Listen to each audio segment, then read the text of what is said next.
پہلی چیز انسان کا عقیدہ ہے شہادت اللہ الہ الا اللہ وان محمد رسول اللہ صلی اللہ علیہ وسلم، کہ انسان شہادت دے کہ اللہ کے علاوہ کوئی الہ نہیں ہے، اور اس دنیا میں اگر کوئی رہبر اور رہنما ہے تو وہ صرف جناب محمد رسول اللہ صلی اللہ علیہ وسلم۔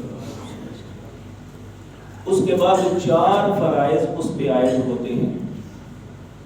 سب سے پہلا اقام الصلاۃ، نماز کو قائم کرنا، ایک دن اور رات میں 5 نمازیں اللہ نے فرض کی۔ دوسرا وَإِيتَاءِ الزَّکاۃ، اگر اللہ نے مال دیا ہے تو وہ ایک خاص حد تک پہنچ جائے تو اس میں سے زکوٰۃ دینی ہے۔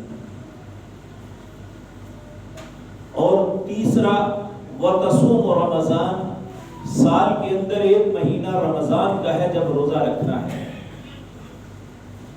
اور چوتھا وَتَحُجُّ الْبَيْتَ مَنِ اسْتَطَاعَ إِلَيْهِ سَبِيلًا، چوتھا یہ کہ بیت اللہ کا حج کرنا ہے اگر اللہ نے رستے کی استطاعت دی ہے۔ رستے کی استطاعت کیا ہے؟ کہ انسان کے پاس مال ہو، آنے جانے کا کرایہ، رستہ پرامن ہو، وہاں کسی دقت کا سامنا نہ ہو، اور اس کے پاس مزید اتنے پیسے ہو کہ وہ اپنے گھر والوں کی کفالت کے لیے چھوڑ کے جائے۔ جب انسان کے پاس یہ کچھ ہو تو اس پہ حج فرض ہو جاتا ہے، پھر اسے ڈیلے کرنے کا کوئی حق نہیں۔ اگر کوئی خدا نخواستہ انسان نماز کی ادائیگی نہیں کرتا تو نبی کریم صلی اللہ علیہ وسلم نے فرمایا بین العبد و بین الکفر ترک الصلاۃ، مسلمان اور کافر کے درمیان فرق یہ ہے کہ مسلمان نماز پڑھتا ہے، کافر نماز نہیں پڑھتا۔ اسی طرح حج کے متعلق فرمایا جسے اللہ نے استطاعت دی ہے وہ حج نہیں کرتا۔ اگر خدا نہ خواستہ اسی حالت میں فوت ہو جاتا ہے تو پھر اللہ کو کوئی پرواہ نہیں، وہ یہودی مرا یا عیسائی، مسلمان نہیں مرتا۔ اس لیے یہ بات یاد رکھ لینی چاہیے، جسے اللہ نے استطاعت دی ہے اسے استطاعت کے فوراً بعد اس حج کے لیے اپنے آپ کو تیار کر لینا چاہیے۔ تو وہ خوش نصیب لوگ ہیں جنہیں اللہ رب العزت نے اس سال منتخب فرمایا کہ وہ اس کے گھر کا حج کریں۔ عبادات کوئی بھی ہو اس کے لیے ایک چیز لازم ہے، وہ کیا ہے؟ پہلی چیز جو لازم ہے وہ عقیدے کا درست ہونا، اللہ کی توحید پہ قائم ہونا، اور جو عبادت کر رہا ہے صرف اس کو راضی کرنے کے لیے کرے۔ دوسری بات جو انسان کے لیے عبادات کی قبولیت کے لیے شرط ہے کہ اس کا رزق حلال ہو۔ نبی کریم صلی اللہ علیہ وسلم نے فرمایا جب کوئی حاجی حج کے لیے یا معتمر عمرے کے لیے نکلتا ہے، میقات میں جا کے احرام باندھ کے تلبیہ پکارتا ہے تو آگے ہر بندے کے استقبال کے لیے ایک فرشتہ ہوتا ہے۔ تو جب وہ کہتا ہے اللہم لبیک عمرۃ یا اللہم لبیک حجۃ، تو وہ فرشتہ آگے سے کہتا ہے کہ تیری حاضری کو قبول کیا جاتا ہے، تیرے لیے خوش نصیبی کے دروازوں کو کھول دیا گیا ہے اگر اس کا رزق حلال ہے۔ تو اگر خدا نہ خواستہ ایسا نہیں تو وہ فرشتہ کہتا ہے لا لبیک ولا سعدیک۔ بظاہر وہ جا کے سارے اعمال کرتا ہے لیکن فرشتے نے آغاز میں ہی کہہ دیا ہے لا لبیک ولا سعدیک، تیری حاضری قبول نہیں اور تیرے لیے کوئی خوش نصیبی کا دروازہ نہیں کھولا جائے گا۔ کیوں؟ اس لیے کہ جو بنیادی عنصر تھا وہ پورا نہیں کیا، رزق حلال نہیں۔ تو اگر ہم اس رستے پہ چل پڑے ہیں تو ہمیں اپنے رزق کو حلال کرنا ہوگا۔ اس کے بعد آگے چلتے ہیں حج۔ نبی کریم نے 3 طریقے حج کرنے کے بتائے ہیں۔ پہلا طریقہ ہے حج مفرد، اس میں ساتھ عمرہ نہیں ہوتا، یہ صرف اہل مکہ کے لیے ہے، باہر کے لوگوں کے لیے نہیں۔ مکے اور ارد گرد کے لوگ، یہ سب سے آسان اور اجر کے اعتبار سے سب سے کم ہے، کیونکہ آپ نے یہ کرنا نہیں، اس کی تفصیل نہیں، مختصر یہ عرض کر دوں کہ اس حج کے کرنے والے 8 ذی الحج کو سیدھے مینا میں پہنچتے ہیں۔ اگر وہ 8 کو نہ آئے تو 9 ذی الحج کو عرفات کے اندر پہنچتے ہیں اور اس کے بعد حج کے مناسک ادا کرتے ہیں، ان پہ قربانی بھی نہیں ہے۔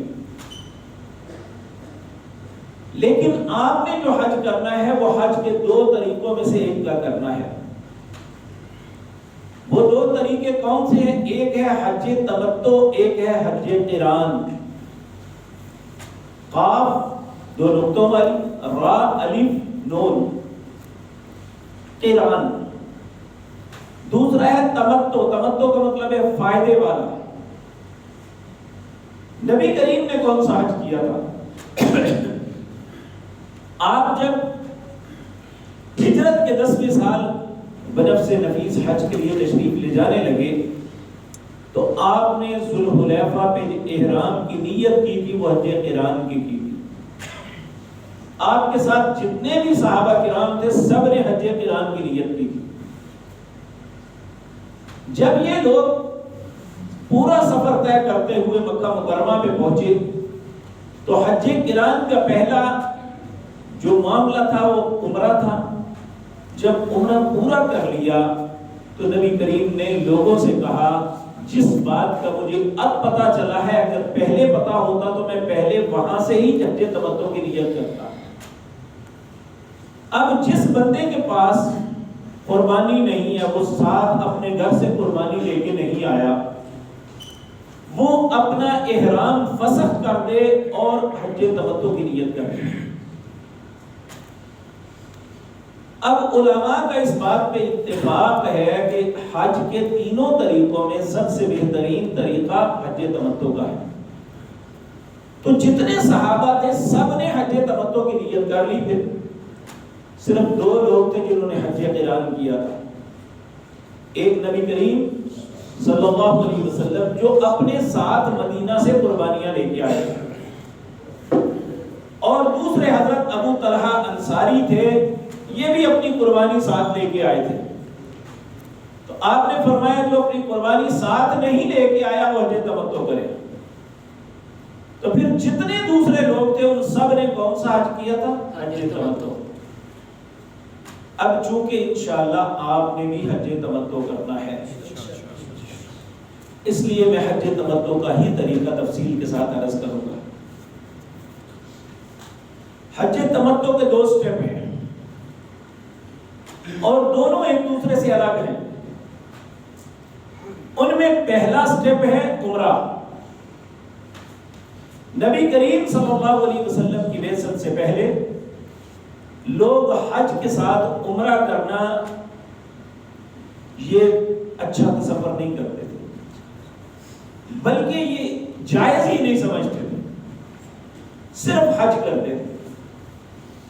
لیکن نبی کریم صلی اللہ علیہ وسلم نے فرمایا اب حج اور عمرہ اس طرح ایک دوسرے سے مل گئے جس طرح یہ انگلیاں ایک دوسرے کے اندر پیوست ہو گئی۔ حج جو ہے اس کے 3 مہینے ہیں،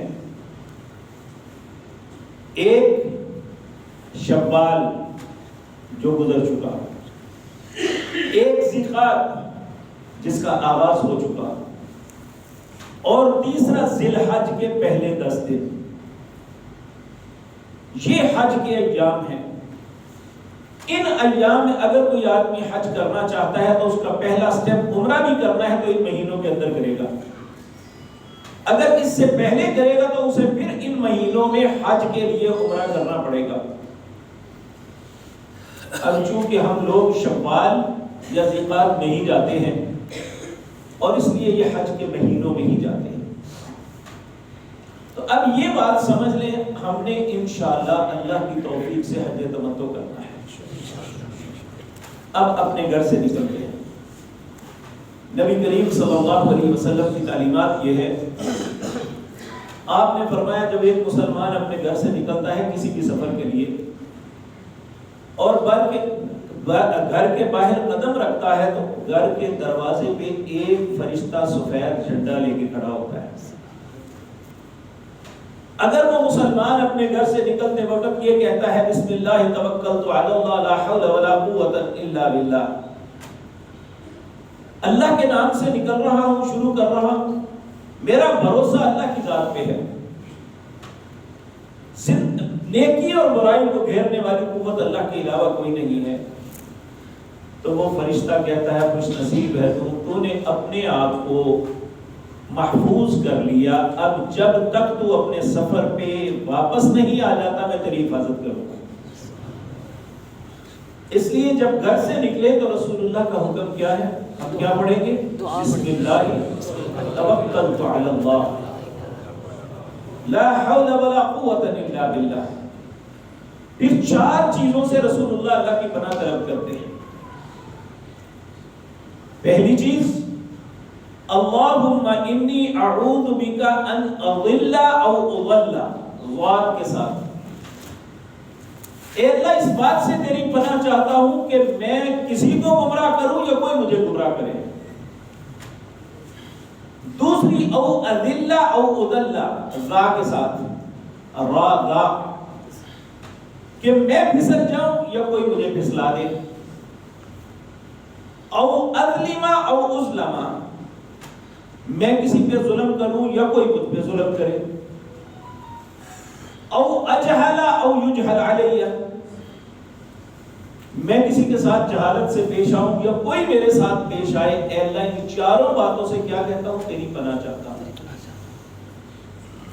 تو عمومی اعتبار سے بھی جب انسان اپنے گھر سے نکلے تو یہ دونوں دعائیں پڑھ کے نکلنا چاہیے. اب چونکہ ایک طویل سفر پہ جانا ہے، آپ نے مختلف لوگوں سے ملیں گے، مختلف اذہان ہوں گے، ایسے حالات میں اللہ سے پناہ طلب کرنا بہت زیادہ ضروری ہے. اس کے بعد سواری پہ سوار ہونا. نبی کریم جب سواری پہ سوار ہوتے تو 3 دفعہ کہتے اللہ اکبر اللہ اکبر اللہ اکبر سبحان الذی سخر لنا ھذا وما كنا له مقرنین وإنا إلى ربنا لمنقلبون. پاک ہے وہ ذات سبحان الذی سخر لنا ھذا، جس نے اس سواری کو میرے ہاتھ میں مسخر کر دیا. سبحان الذی سخر لنا ھذا وما كنا له مقرنین، مگر میرے اندر تو یہ طاقت ہی نہیں تھی اسے کنٹرول کر سکتا. وَإِنَّا إِلَىٰ رَبِّنَا لَمُنْقَلِبُونَ، لوٹ کے مجھے اپنے رب کے پاس جانا ہے. یہ دعا کیوں ضروری ہے؟ سورۃ یاسین کے اندر اللہ فرماتے ہیں وَآیَةٌ لَكُمْ أَنَّا حَمَلْنَا ذُرِّيَّتَهُمْ فِي الْفُلْكِ الْمَشْحُونِ. یہ سواری جو ہے ابن آدم کو جو اٹھائے پھرتی ہے، یہ اللہ کی نشانیوں میں سے ایک نشانی ہے. وَإِن نَّشَأْ نُغْرِقْهُمْ فَلَا صَرِيخَ لَهُمْ وَلَا هُمْ يُنقَذُونَ. اگر میں چاہوں تو رستے میں غرق کر دوں، ان کی آواز بھی گھر والوں تک نہ پہنچے. الا رحمتا منا ومتاعا الی حین، اگر کوئی محفوظ حفاظت کے ساتھ اپنے سفر سے واپس آ جاتا ہے تو اللہ کہتے ہیں یہ میری رحمت ہے. اس لیے ہمیں اللہ کی تعریف کرتے ہوئے یہ کہنا چاہیے سبحان الذی سخر لنا ھذا وما كنا له مقرنین. اس کے بعد آپ نے کسی نہ کسی ایئرپورٹ سے نکلنا ہے. جو جن کی فلائٹیں آغاز میں ہیں یہ مدینہ منورہ جائیں گے، جن کی فلائٹیں آخری دنوں میں ہیں وہ سیدھے مکہ مکرمہ جائیں گے جدہ سے. اب دونوں کے لیے میقات الگ ہے. آپ یہ دیکھیں، یہ بیت اللہ ہے مکہ، یہ دنیا کے چاروں اطراف پہ 5 مقام ہیں جنہیں نبی کریم نے میقات مقرر کیا. جو لوگ مدینہ منورہ جا کے پھر عمرے کے لیے جائیں گے ان کے لیے میقات یہ ہے ذوالحلیفہ. اگر آپ کے پاس کچھ چھڑی ہے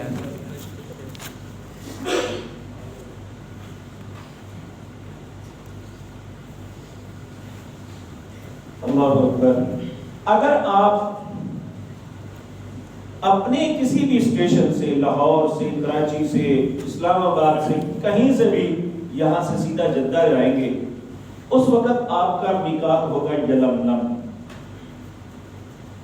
یہ جہاز اترنے سے 35 منٹ پہلے یہ ایک پہاڑی ہے جو سمندر کے اندر ہے. یہ میقات 2 مقام ہیں جو ہمارے لیے ہمارے رستے میں آئیں گے. اگر آپ کی فلائٹ انڈائریکٹ ہے، یعنی آپ دبئی سے ہو کے یا قطر سے ہو کے جائیں گے، تو پھر آپ کا میقات کرن المنازل ہوگا، یہ طائف کے اندر ہے۔ اسی طرح ایک یہ ہے، یہ اہل مصر کے لیے ہے، یہ جوفا جو ہے یہ مکہ مکرمہ اور مدینہ منورہ کے درمیان ایک سائڈ پہ شہر ہے جو سمندر کے کنارے پہ ہے، ایک میقات یہ 5 مقام ہیں جنہیں میقات کہتے ہیں۔ یہ نبی کریم صلی اللہ علیہ وسلم نے فرمایا جو حج یا عمرے کے لیے آئے اسے چاہیے کہ ان میقات پہ آ کے احرام باندھ کے آگے چلے۔ آپ کے پاس احرام کی تصویر ہے؟ ہاں۔ اب عمومی طور پہ لوگ جو احرام باندھتے ہیں یہ اس طرح باندھتے ہیں، یہ غلط ہے۔ پہلی بات، یہ جو تہمت ہے نا، جو ہمارا دیسی طریقہ ہے نا، اس سے اس طرح ہی باندھنا چاہیے۔ اگر کسی کو یہ نہیں آتا تو الگ بات ہے، یہ ایسے لپیٹ لینا نا چادر، اس سے چلا نہیں جاتا۔ اور جو تہمت یا لاچا ہم باندھتے ہیں اس میں چلنا پھرنا آسان ہے، کوئی مشکل نہیں ہوتا۔ اور دوسرا، احرام کی لائن بھائی،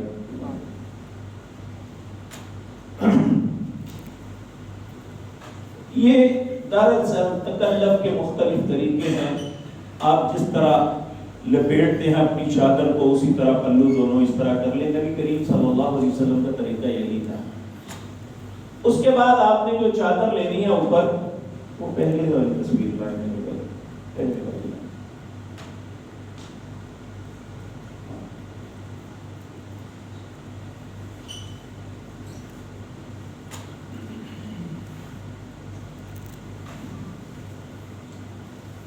یہ دراصل اوپر والی چادر ہے، جس طرح بھوکل مارتے ہیں اس طرح چادر لینی ہے۔ یہ گندا آغاز پہ ننگا نہیں کرنا ہے۔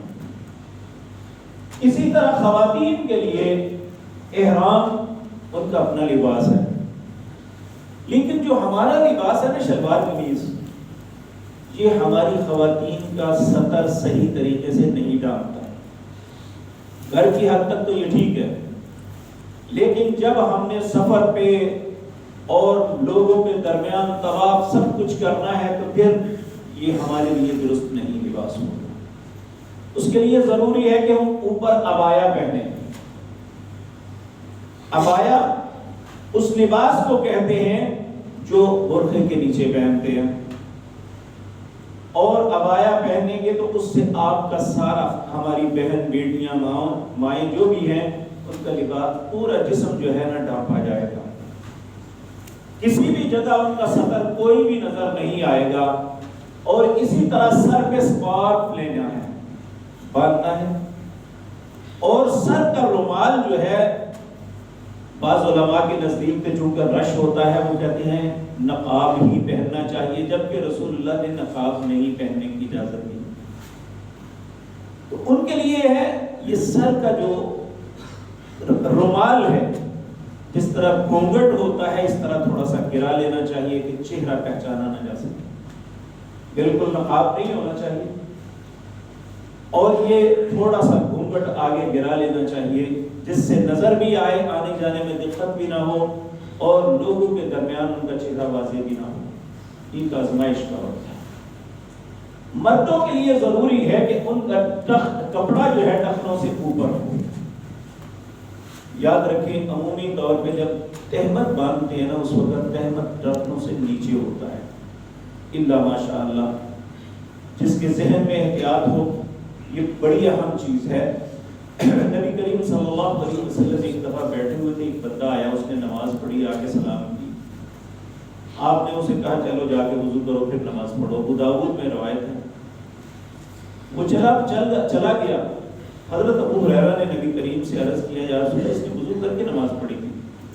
آپ نے فرمایا اس کا کپڑا ٹخنوں سے نیچے تھا، اس کا وضو کیسے رہا اور نماز کیسے ہوئی؟ ایک تو یہ بات ذہن میں رکھیں۔ دوسرا یہ ہے کہ حج کے اندر وعلیکم السلام 3 باتیں شرط ہیں۔ کہا فمن فرض فیہن الحج، جس پہ حج فرض ہو گیا 3 کاموں سے بچا کے رکھنا ہے اپنے آپ کو۔ پہلا فلا رفث، رفث کہتے ہیں سیکس کے متعلق کوئی بھی بات۔ حتیٰ کہ اپنی بیوی کے متعلق بھی سوچ نہیں رکھنی دوران احرام. ولا رفث، سیکس کے متعلق کوئی بات سوچنی بھی نہیں، اس کے متعلق کوئی عمل درآمد کرنا یہ تو بہت دور کی بات ہے نا، سوچنا بھی نہیں. ولا فسوق، کوئی چھوٹا یا بڑا گناہ ہے یہ بھی نہیں کرنا، اور یہ گناہ کے زمرے میں آتا ہے. نبی کریم صلی اللہ علیہ وسلم نے فرمایا قال ثلاثة لا يكلمهم الله يوم القيامة ولا ينظر إليهم ولا يزكيهم ولهم عذاب أليم. 3 لوگ ایسے ہیں اللہ انہیں نہر رحمت سے نہیں دیکھے گا، انہیں پاک نہیں کرے گا، بلکہ انہیں دردناک عذاب میں مبتلا کرے گا. حدیث کے راوی ہیں ابو ذر، کہتے ہیں خابوا وخسروا من هم یا رسول اللہ صلی اللہ علیہ وسلم. وہ 3 بد نصیب کون ہیں؟ آپ نے فرمایا پہلا المسبل الازار، جس کا کپڑا ٹخنوں سے، مرد کا کپڑا ٹخنوں سے نیچے رہتا ہے. ولا جدال، اور تیسری بات جھگڑا نہیں کرنا کسی سے، کچھ بھی ہو جائے. مختلف اذہان کے لوگ ہوتے ہیں، عمومی طور پہ تلخی ہو جاتی ہے لیکن جھگڑا نہیں کرنا. مسائل میں اختلاف ہو جائے، آپس میں اختلاف ہو جائے، لین دین میں اختلاف ہو جائے، جھگڑا نہیں کرنا اگر حج کی قبولیت چاہتے ہیں. اور خواتین کے لیے ضروری ہے کہ ان کا کپڑا ٹخنوں سے نیچے ہونا چاہیے، کیونکہ ان کا سطر نہیں ڈھانپا جاتا اگر ٹخنوں سے اوپر کپڑا ہو. مرد کا کپڑا نیچے ہو تو یہ تکبر ہے، عورت کا اوپر ہو تو اس کا تکبر ہے. تو یہ احرام باندھنا ہے. اگر تو آپ مدینہ منورہ جائیں گے، پہلے آپ نے یہاں سے احرام نہیں باندھنا، آپ اپنے لباس میں مدینہ منورہ جائیں گے، 1 دن 2 دن 4 دن 8 دن جتنے دن مدینہ منورہ رہیں گے آپ رہیں. اس کے بعد ذوالحلیفہ پہ آپ کو لے جایا جائے گا. آپ بے شک اپنے گھر سے نہا کے غسل کر کے نکلے یا وہاں جا کے کریں جیسے آپ کی مرضی ہے، اور احرام کی چادریں وہاں جا کے باندھیں اور وہیں پہ نیت کریں اور آگے چلیں گے. اور جو لوگ سیدھے جدہ جائیں گے ان کے لیے ضروری ہے کہ جہاز کے اندر احرام باندھنا ناممکن ہے. جب لوگ بحری جہازوں پہ جاتے تھے تو اس وقت یہ یلملم پہاڑی کے اوپر ایک پورا دن جو ہے جہاز لنگر انداز ہوتا تھا. لوگ وہیں پہ جا کے احرام باندھ کے پھر آگے چلتے تھے. لیکن جہاز پہ ایسا ممکن نہیں، نہ تو یہ فضا میں معلق ہو سکتا ہے اور نہ ہی یہ رک سکتا ہے. اس نے چند سیکنڈ میں وہاں سے گزر جانا ہے. اس لیے آپ نے احرام باندھنا ہے جس اسٹیشن پہ، گجرانوالہ، سیالکوٹ یا لاہور یا کسی بھی اسٹیشن سے آپ جا رہے ہیں، اپنے ایئرپورٹ پہ آپ نے دونوں چادریں تبدیل کرنی ہے. لیکن صرف لباس تبدیل ہوا ہے، ابھی احرام کی شرائط آپ پہ نہیں ہے. یہ کب ہوگی؟ آپ کی فلائٹ لاہور سے جدہ کے لیے جو ہوتی ہے یہ 5 گھنٹے کچھ منٹ کی ہوتی ہے. جب 4.5 گھنٹے گزر جائیں گے تو آپ کا کیپٹن آپ کو بتائے گا اب سے اتنے منٹ بعد ہم میقات کے اوپر سے گزریں گے. تو آپ نے وہ ٹائم نوٹ کر لینا ہے. بعض پائلٹ تو تھوڑے سے مستی ذہن کے ہوتے ہیں، وہ 2-3 دفعہ ریپیٹ کرتے ہیں بات کو، اور جب عین وقت آتا ہے پھر بتاتے ہیں. لیکن عمومی طور پہ ایسا نہیں ہوتا، صرف وہ بتا کے خاموش ہو جاتے ہیں کہ لوگ اب ان کی اپنی ذمہ داری ہے. جب وہ میقات کا آئے، ٹائم مقررہ وقت اس کے اوپر سے گزرے، تو اس وقت آپ نے حج تمتع کا پہلا سٹیپ عمرہ کرنا ہے. آپ نے یہاں صرف عمرے کی نیت کرنی ہے. اللہم لبیک عمرۃ، اے اللہ میں عمرے کے لیے حاضر ہوں. پھر تلبیہ پکارنا شروع کر دینا ہے. لبیک اللہم لبیک لبیک لا شریک لک لبیک ان الحمد والنعمت لک والملک لا شریک لک لبیک اللہم لبیک. کیا معنی ہے لبیک؟ اللہ نے حاضر. اللہم لبیک، اے میرے اللہ میں حاضر ہوں. لا شریک لک لبیک، اے اللہ تیرے علاوہ تیرا کوئی شریک نہیں جس کے لیے میں حاضری ہوں، صرف تیرے لیے. لا شریک لک لبیک ان الحمد والنعمت لک والملک. جتنی تعریفیں ہیں تیری ذات کی ہیں اور جتنی نعمتیں ہیں یہ بھی تیری طرف سے ہیں. لک والملک، اور ساری بادشاہت بھی تیری ہے. لا شریک لک، نہ تعریف میں، نہ نعمتوں میں، نہ بادشاہت میں تیرا کوئی شریک نہیں۔ پھر انسان کہتا ہے لبیک اللہم لبیک، اے اللہ میں حاضر ہوں، لا شریک لک، تیرا اس حاضری میں تیرا کوئی شریک نہیں۔ نبی کریم نے فرمایا مرد جو ہے آواز کے ساتھ تلبیہ پکارے، کیونکہ جب وہ تلبیہ پکارتا ہے دائیں طرف جہاں تک دنیا ہے، ہر مٹی کا ذرہ، ہر ریت کا ذرہ، ہر کنکر اور پتھر، ہر درخت کا پتا اور اس کی شاخیں، ہر پہاڑ اور میدان اس کے ساتھ زبان حال کے ساتھ تلبیہ پکارتا ہے، اس کی آواز کے ساتھ ہے لبیک اللہم لبیک۔ خواتین کے لیے یہ ہے کہ یہ اتنی آواز نکالیں جتنی صرف ان کے اپنے تک ہو، دوسرا نہ سنے، یہ تلبیہ پکارتے رہنا ہے۔ پھر آپ جدہ ایئرپورٹ پہ اتریں گے، آپ کی امیگریشن ہوگی، پھر اس کے بعد آپ بس پہ بیٹھ کے اپنے ہوٹل پہ جائیں گے۔ اگر بالفرض آپ کچھ دیر آرام کرنا چاہتے ہیں تو کر سکتے ہیں، آپ فریش ہونے کے لیے نہانا چاہتے ہیں تو نہا بھی سکتے ہیں، لیکن اگر ایسا نہیں کرنا چاہتے تو جب آپ عمرے کے لیے بیت اللہ کی طرف جائیں تو چاہے اپنے ہوٹل میں وضو کر کے نکلیں یا حرم کے بعد جو واش رومز ہیں وہاں جا کے وضو کر رہے ہیں، کیونکہ دو چیزوں کے لیے وضو فرض ہے، ایک نماز کے لیے، نماز بھی بے وضو نہیں ہو سکتی، ایک طواف جو ہے یہ بے وضو نہیں ہو سکتا۔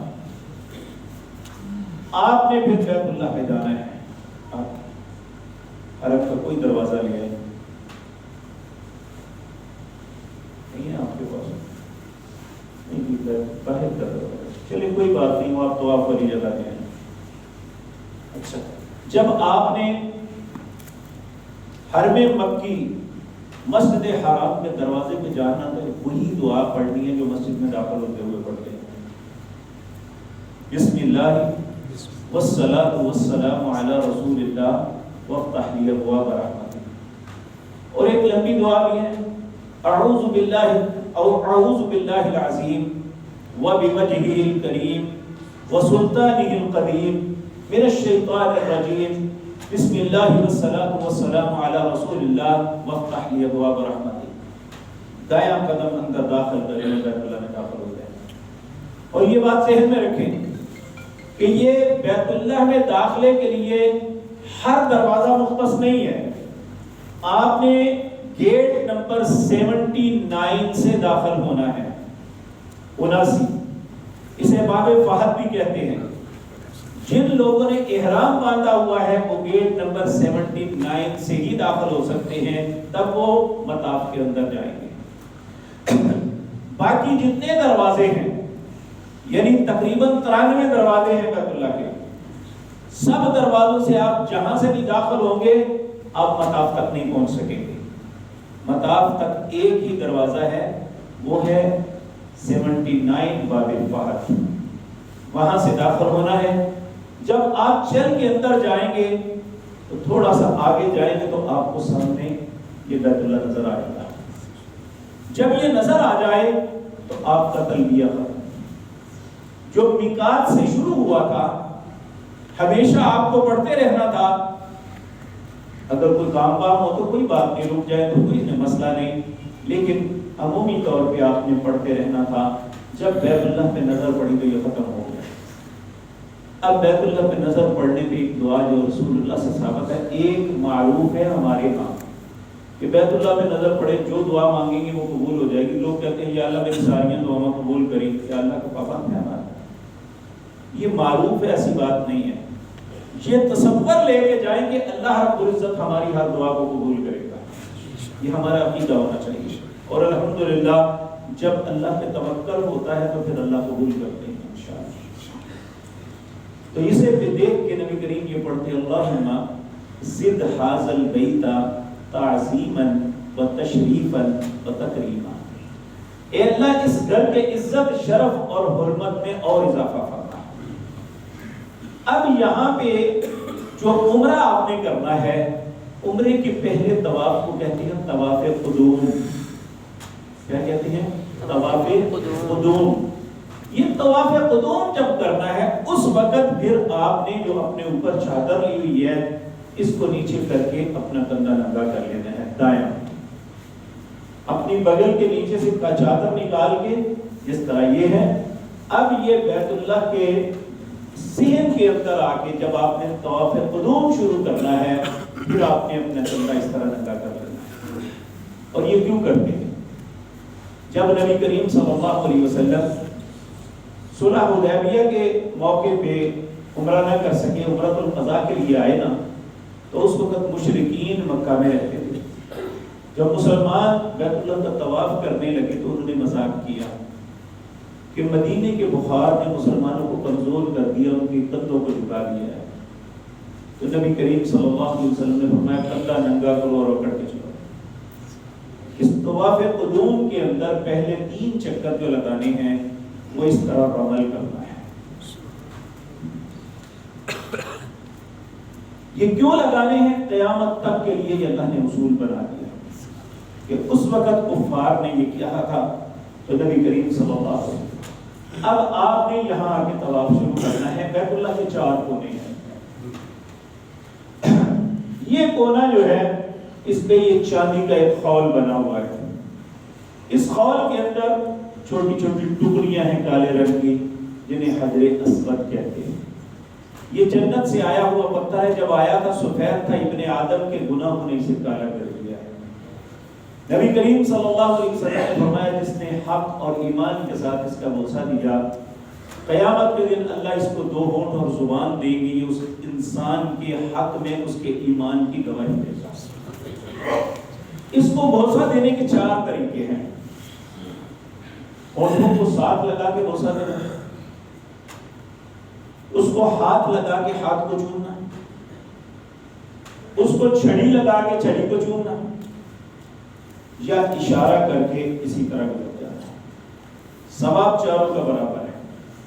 نبی کریم نے فرمایا اس کا بوسہ دینا سنت ہے اور یہاں دھکا دینا، عذاب پہنچانا یہ کفر ہے.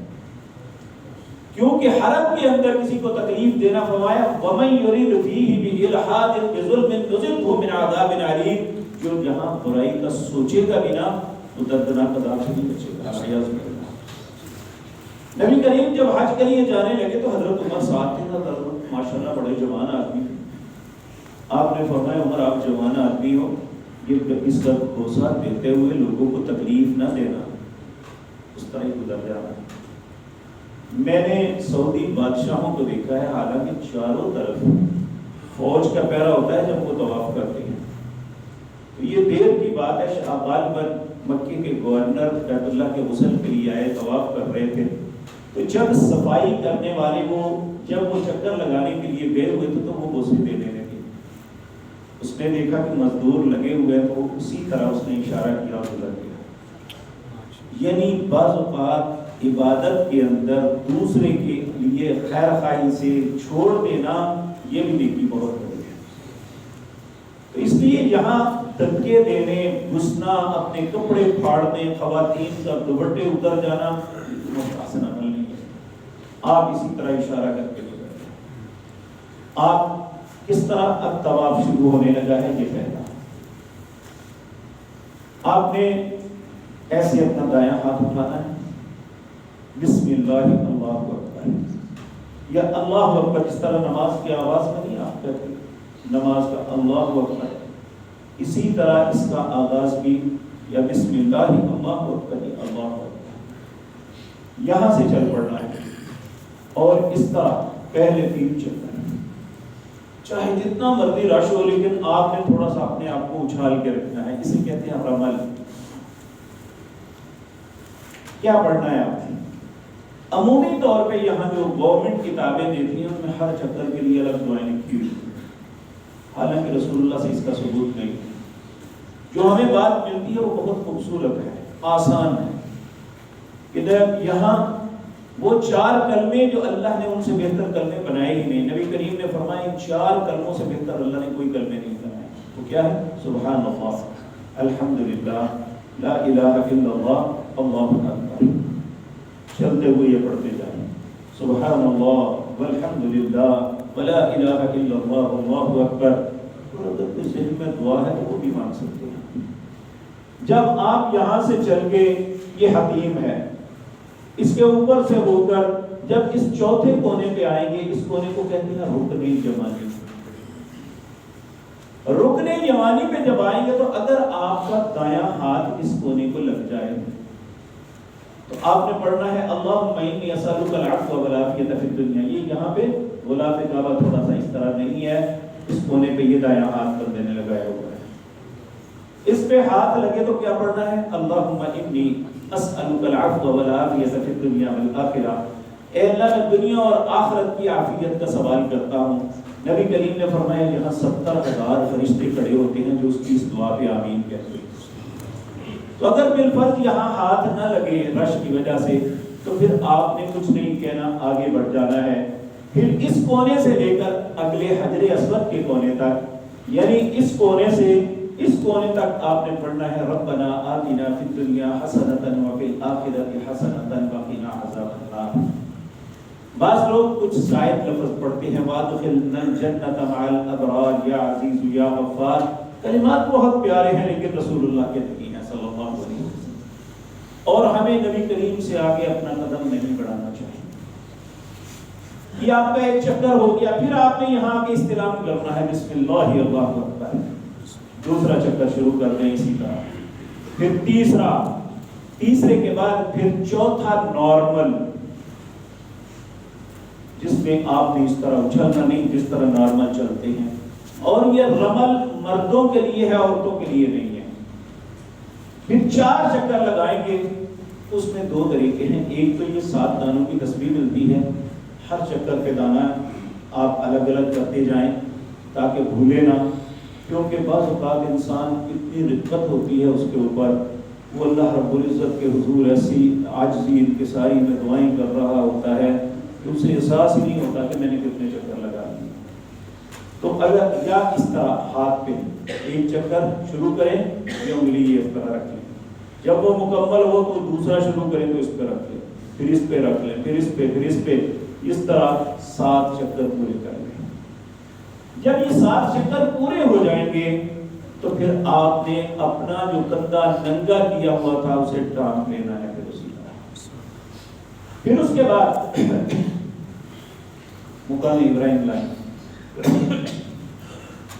یہ سامنے ایک چبوترا ہے، بیت اللہ کے دروازے کے سامنے یہ چبوترا ہے، اس کے اندر یہ قدموں کے نشان ہے، یہ چاندی کا خول ہے، یہ پتھر کے اندر 2 قدموں کے نشان ہیں۔ یہ وہ پتھر ہے جس کے اوپر کھڑے ہو کے سیدنا ابراہیم خلیل اللہ نے بیت اللہ تعمیر کیا تھا۔ یہ اس وقت معجزاتی طور پہ لفٹ کا کام دیتا تھا، اوپر نیچے ہوتا تھا، اور اللہ نے حضرت ابراہیم کی قربانیوں کی وجہ سے اسے کہا وَاتَّخِذُوا مِن مَّقَامِ إِبْرَاهِيمَ مُصَلًّى، ابراہیم کے مقام جو ہے اسے جائے نماز بنا لو، وہاں نماز پڑھو۔ اس کے متعلق ایک بڑی خوبصورت بات میں عرض کروں، سیرت کی کتابوں میں لکھا ہوا ہے کہ نبی کریم صلی اللہ علیہ وسلم چھوٹے سے تھے تو آپ کے دادا محترم آپ کو لے کے بیت اللہ کے صحن میں آ جاتے ہیں، اور آپ کے سارے بیٹے آپ کے فرش پہ یعنی آپ کے قلیم پہ نہیں بیٹھتے تھے، نبی کریم آپ کی گود میں یا آپ کے ساتھ قلیم پہ بیٹھا کرتے۔ آپ کے پاس چچا روکنے کی کوشش کرتے تو عبد المطلب کہتے اس میرے بیٹے کو نہ روکو۔ ایک دن ایک بندہ طواف کر رہا تھا، جب بھی وہ طواف کر کے اس طرف آتا تو نبی کریم کے پاؤں کو دیکھنا شروع کر دیتا۔ 1 دفعہ ہوا، 2 دفعہ ہوا، 3 دفعہ، عبد المطلب نے پوچھ لیا تمہیں کیا مسئلہ ہے بھائی؟ تو کہنے لگے سرکار یہ کون ہے بچہ؟ کہنے لگے میرا پوتا ہے۔ کہنے لگا یہ جو ابراہیم علیہ السلام کے قدم ہے اور اس بچے کے قدموں میں ذرہ برابر فرق نہیں۔ اللہ، اور یہ ایک بڑی خوبصورت بات ہے جو سیرت کی کتابوں میں لکھی ہوئی ہے کہ یہ مقام ابراہیم اس کے قریب جہاں بھی جگہ ملے، اگر قریب نہ ملے تو جہاں بھی جگہ ملے، پھر آپ نے یہ جو طواف کیا ہے اس کے 2 نفل پڑھنے ہیں۔ یہ طواف مکمل تب ہوگا جب 7 چکر لگانے کے بعد 2 نفل پڑھیں گے۔ دو نفل کس طرح پڑھنے ہیں؟ پہلی رکعت میں سورۃ فاتحہ کے بعد قل یا ایھا الکافرون کی تلاوت کرنی ہے، دوسری رکعت میں سورۃ فاتحہ کے بعد قل ھو اللہ کی تلاوت کرنی ہے۔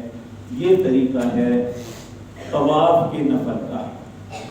اس کے بعد اگر ممکن ہے، ملتزم کی تصویر ہے، دروازے کی تصویر ہے،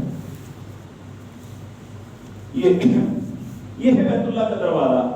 عمومی طور پہ لوگ اسے ملتزم سمجھ کے یہاں چمٹتے ہیں، حالانکہ ملتزم اس دروازے سے لے کے حجر اسود تک یہ جو جگہ ہے یہ ملتزم ہے۔ یہ شخص ملتزم پہ چمٹا ہوا ہے، یہ ملتزم کہتے ہیں چمٹنے کی جگہ۔ نبی کریم اس طرح ساتھ لگ جاتے، دائیں گال لگا لیتے، سینہ لگا لیتے، اور یقین جانیے یہاں پہ کی ہوئی دعا کو کبھی زیادہ ہوتے دیکھا ہی نہیں۔ جب بھی دعا یہاں جو بھی مانگی ہے نا، مشکل سے مشکل حالات میں بھی دعا مانگی، اللہ نے رد نہیں کی۔ یہ میری زندگی کا تجربہ ہے۔ تو یہاں پہ چمٹ کے دعا کرنا، اگر یہاں رش ہو، ممکن نہیں یہاں تک پہنچنا، تو جہاں آپ بیٹھے ہوئے ہیں وہیں پہ دعا کریں، کیونکہ یہ قبولیت کا، آپ نے طواف کیا، نماز پڑھی، یہ قبولیت کا وقت ہے۔ اس وقت دعا کرنی بہت اہم ہے۔ دعا کریں، جب دعا سے دل بھر جائے تو پھر اٹھیں۔ آپ کے پیچھے پلاسٹک کے کولر پڑے ہیں جس میں یہ سارا پانی کے کولر پڑے ہوئے ہیں۔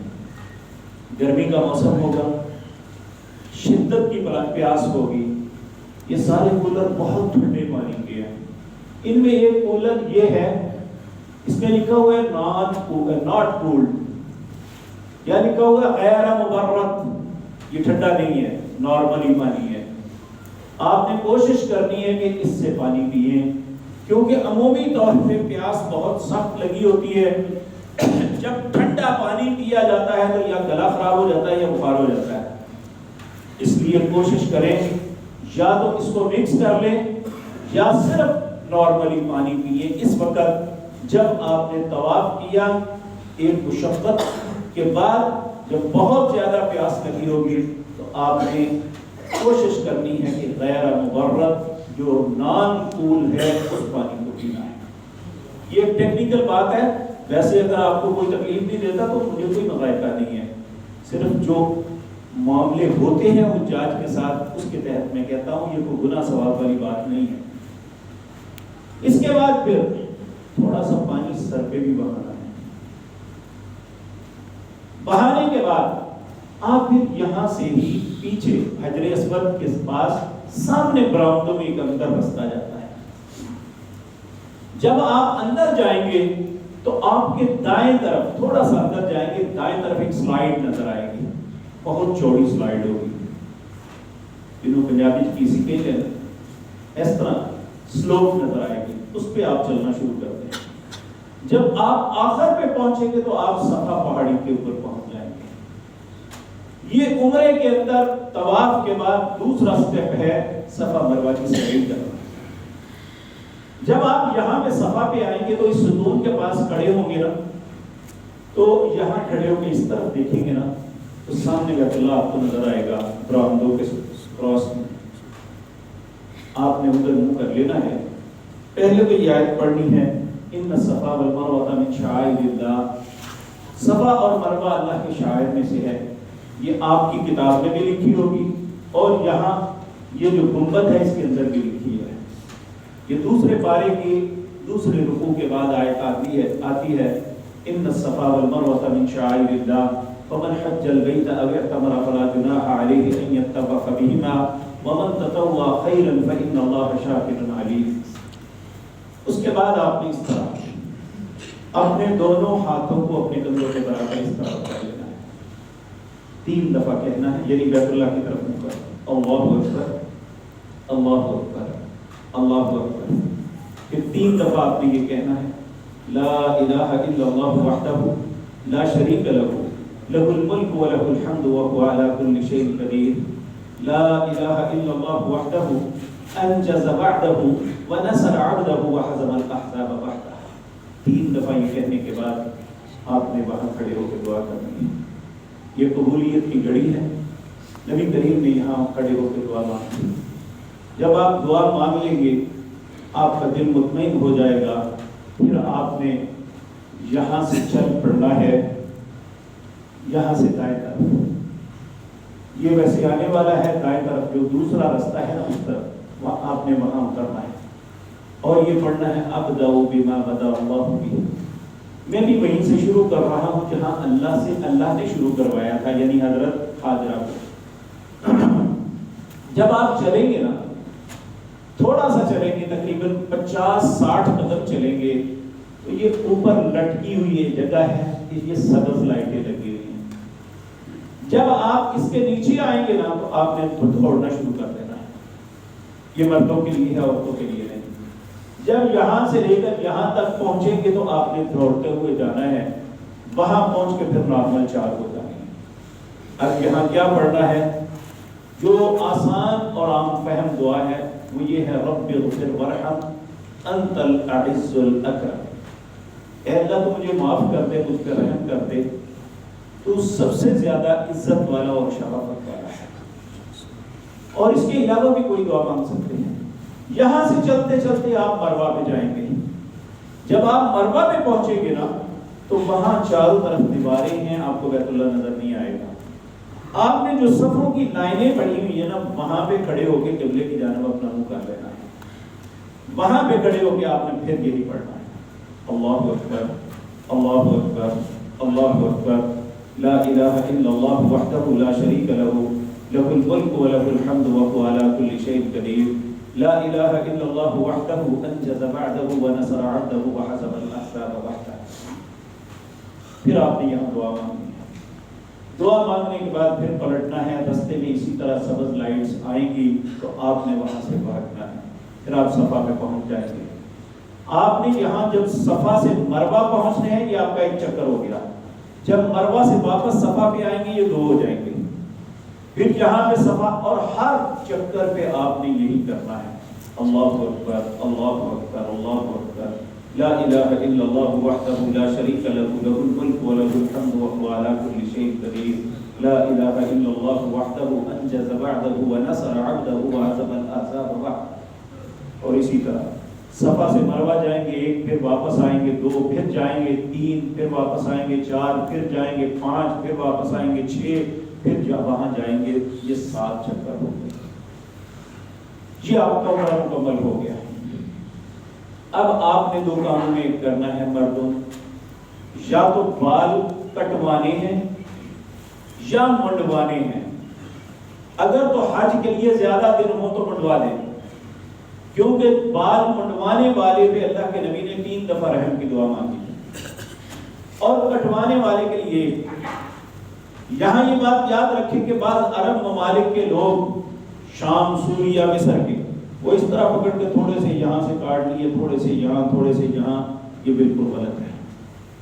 اگر بال کٹوانے ہیں تو پورے سر کے بال ایک جیسے کٹوانے ہوں گے، انہیں قصر کہتے ہیں، اور یا موٹی مشین کروا لیں تاکہ حج کے دنوں میں دوبارہ ٹنٹ کروانے میں کوئی پرابلم نہ ہو۔ اور کچھ لوگ جا کے بھی نہ ٹنٹ کرواتے ہیں نہ بال چھوٹے کرواتے ہیں، بس تھوڑے سے بال کاٹ کے۔ یہ پہلی بات تو درست نہیں۔ دوسری بات میرے عزیز بھائیو، یہ سوچ لو کہ اگر چھوٹی سی قربانی دینے سے زندگی کے گناہ معاف ہو جاتے ہیں تو یہ بہت بڑی قربانی ہے۔ اس لیے ہمیں یہ قربانی بالوں کی دے دینی چاہیے۔ اس کے بعد اور یہاں یہ بات یاد رکھیں کہ بہت سے لوگ اس معاملے میں بڑی سختی کرتے ہیں۔ ہمارے بعض علماء کہتے ہیں لو جی جو حالت احرام میں ہے اس کا ابھی عمرہ پورا نہیں ہوا، وہ اپنے آپ نہیں کاٹ سکتا، حالانکہ ایسا رسول اللہ نے کہیں نہیں منع کیا، عمرہ تو پورا ہو گیا ہے، اب تو اس نے حلال ہونا ہے۔ تو عورت اپنے بال اتنے پول کے برابر، دوسرا بھی اس کے کاٹ سکتا ہے، وہ خود بھی کاٹ سکتی ہے، دوسرا جو کاٹے گا یا وہ عورت ہو یا محرم رشتہ دار ہو، یا وہ خود کاٹ سکتی ہے۔ اسی لیے مرد جو ہے ان کے لیے تو یہ پرابلم ہے، ان کی جو ہے سر کے بال مونڈنے ہیں یا کاٹنے ہیں، یہ دوسرا ہی کر سکتا ہے، وہ خود نہیں کر سکتا۔ تو یہ آپ کا عمرہ مکمل ہو گیا۔ یہ پہلا سٹیپ تھا حج تمتع کا۔ حج تمتع کے اندر پھر اس کے بعد آپ نے احرام کھول دینا ہے، آپ پھر آزاد ہیں، زندگی کے معمولات اپنی مرضی کے مطابق کر سکتے ہیں، حرم میں جائیں، نمازیں پڑھیں، سب کچھ۔ 8 ذی الحج کو فجر کی نماز کے بعد آپ نے حج کا احرام باندھنا ہے۔ لیکن یہ بات ذہن میں رکھیں کہ جو معلم ہیں یہ اپنی سہولت کے لیے 7 اور 8 کی درمیانی رات کو ہی مینا میں لے جاتے ہیں۔ اگر بالفرض ایسی صورتحال پیش آئے، کیونکہ جو ہم وہاں کے رستوں سے ناواقف ہوتے ہیں، ساتھ خواتین ہوتی ہیں، تو ہم ضد نہیں کر سکتے، بلکہ ہمارے لوگوں کو اتنا زیادہ چلنے کا جو ہے نا اسٹیمنا بھی نہیں ہوتا کہ وہ پیدل چلے جائیں۔ اگر مرد ہیں تو ان کے لیے ممکن ہے کہ وہ ان کے ساتھ کہیں کہ ہم صبح ہی جائیں گے مصنون طریقے سے۔ تو آج کل ایک ایپ بن گئی ہے جس سے لوکیشن مل جاتی ہے، وہ لوکیشن دیں تو آپ آسانی سے اپنے خیمے تک پہنچ سکتے ہیں۔ پہلے پرابلم ہوتی تھی کہ پتہ ہی نہیں چلتا تھا راستے کا کہاں جانا ہے، اب تو آپ کے موبائل پہ یہ لوکیشن آ جائے تو آسانی سے آپ اس لوکیشن کو دیکھتے ہوئے اپنے خیمے تک پہنچ سکتے ہیں۔ تو میرے عزیز بھائیو، 8 ذی الحج کو یہ حج کا احرام باندھنا ہے، اور اس وقت نیت کیا کرنی ہے؟ اللہم لبیک حجا، اے اللہ میں حج کے لیے حاضر ہوں۔ پھر تلبیہ پکارنا ہے، اللہم لبیک اللہم لبیک لبیک لا شریک لک لبیک ان الحمد والنعمت لک والملک لا شریک لک۔ یہ 8 ذی الحج کو 5 نمازیں آپ نے مینا میں پڑھنی ہیں، ظہر، عصر، مغرب، عشاء اور اگلے دن کی فجر۔ یہ 5 نمازیں پڑھنی ہیں، اور نبی کریم صلی اللہ علیہ وسلم نے مینا کے اندر قصر نمازیں پڑھی تھی۔ کچھ لوگ بر صغیر کے اس معاملے میں ضد کرتے ہیں، نہیں جی پوری پڑھنی ہے، وہ مسافر تھے، مسافر نہیں ہے۔ حالانکہ حج کے اندر، حج کے ایام کے دوران سفر کی وجہ سے قصر نہیں، حکم ہے۔ آپ دیکھیں وہاں مینا کے اندر 2 مساجد ہیں، ایک مسجد خیف ہے اور ایک مسجد ہے قبری عبدالعزیز کے ساتھ، اسے مسجد کمیتیاں بھی کہتے ہیں، مسجد ابن عبد البر بھی کہتے ہیں۔ یہ دونوں مسجدوں کے اندر مقامی امام ہیں، آپ جا کے وہاں دیکھ لیں، وہ بھی ان دنوں قصر نماز پڑھاتے ہیں اور قصر نمازیں پڑھتے ہیں۔ یہ صرف بر صغیر کے لوگ ہیں جو ضد کرتے ہیں، نہیں جی ابھی پورے بھی پڑھنی ہے، کیونکہ ساڈے مولوی صاحب نے آکھیا ہے، ساڈے ساری دنیا دے مولوی بھی رل جان رسول اللہ کی تعظیم کو نہیں کرتے۔ نبی کریم نے کیسے پڑھی ہمیں یہ دیکھنا چاہیے۔ نبی کریم نے قصر نمازیں پڑھی، اپنے اپنے وقت پہ یہ 5 نمازیں پڑھنی ہیں۔ فجر کی نماز کے ساتھ نبی کریم نے سنتیں پڑھی، کیونکہ فجر کی سنتوں کی اہمیت پڑھی ہے۔ آپ نے فرمایا دنیا دنیا کے سارے خزانے ایک طرف، فجر کی 2 سنتوں کا اجر اللہ کی نظروں میں ان سے بھی زیادہ ہے۔ پھر 9 ذی الحج، یہ اصل حج اکبر کا دن ہے۔ اس دن آپ نے یہاں سے نکل کے عرفات میں جانا ہے۔ عرفات ایک میدان ہے، یہ عرفات ہے بھائی، نہیں یہ مینا ہے، یہ عرفات ہے۔ یہ عرفات میں بھی آپ کو خیمے ملیں گے، مسجد خیف ہے، مسجد نمرہ، یہ عرفات کے اندر مسجد نمرہ ہے آپ کے پاس جی، یہ مسجد نمرہ ہے، بہت بڑی مسجد ہے۔ اس کا آدھا حصہ عرفات سے باہر ہے، وادی ارنا میں، اور آدھا حصہ عرفات کے اندر ہے۔ اگر آپ وقت پہ پہنچ جائے تو اس مسجد میں پہنچے، کیونکہ یہاں پہ جس ممبر پہ کھڑے ہو کے خطبہ دیا جاتا ہے، یہ وہی مقام ہے جہاں رسول اللہ نے حجۃ الوداع کا خطبہ دیا۔ آپ وادی ارنا میں رہے، جب سورج نصف النہار سے ڈھلا تو آپ نے اپنی اونٹی تیار کی، اس پہ آپ نے خطبہ حجۃ الوداع ارشاد فرمایا۔ پھر آپ نے حکم دیا کہ یہاں 2 نمازوں کو اکٹھا پڑھا جائے، جمعا و قصرا، ظہر اور عصر کو اکٹھی نماز پڑھی جاتی ہے۔ ایک اذان ہوتی ہے، اقامت کہی جاتی ہے، 2 رکعتیں پڑھی جاتی ہیں ظہر کی، پھر اسی وقت اقامت ہوتی ہے، 2 رکعتیں عصر کی پڑھی جاتی ہیں جمع کر کے۔ اگر جمعہ بھی ہو تو جمعہ نہیں پڑھا جاتا، بلکہ ظہر کی 2 رکعتیں ہی ادا کی جاتی ہیں، وہ چاہے 9 ذی الحج ہو یا ایام تشریق مینا کے اندر ہو، یہاں کے لوگوں کے لیے جمعہ نہیں ہے، کیونکہ یہاں اب بھی 12 ذی الحج کو اللہ اکبر ممکن ہے 8 ذی الحج کو جمعے کا دن ہو، تو آپ نے بیت اللہ میں نہیں پڑھنا کہ یہ کہیں کہ لو جی بیت اللہ جمعہ پڑھ کے ٹر جائیں گے، نہیں، آپ نے مینا میں ہی پہنچنا ہے۔ تو یہاں اگر ممکن ہے تو یہاں وگرنہ اپنے خیمے میں ہی آپ نماز پڑھ سکتے ہیں، وہاں جماعت کروائیں، جمعاً و قصراً اذان دیں، اقامت ہو، ظہر کی 2 رکعتیں پڑھیں، پھر عصر کی با جماعت پڑھیں، ایک دوسرے کی جماعت کروائیں۔ تو اگر کوئی شخص ضد کرتا ہے کہ نہیں جی ہم نے پوری پڑھنی ہے، تو وہ پوری پڑھے، ہمیں کوئی ضرورت نہیں کسی سے لڑنے کی۔ اور یہاں پہ جب یہ خطبہ بھی سن لیا، نماز بھی پڑھ لی، اب وقوف ہے، یہاں پہ چاروں طرف پول لگے ہوئے ہیں، یہ بڑے بڑے پول ہیں، ان کے اوپر بورڈ لگا ہوا ہے، باہر سے دیکھیں گے تو لکھا ہوگا بدایت العرفات، یہاں سے عرفات شروع ہوتا ہے، اندر لکھا ہوگا نہایت العرفات، یہاں سے عرفات ختم ہو جاتا ہے۔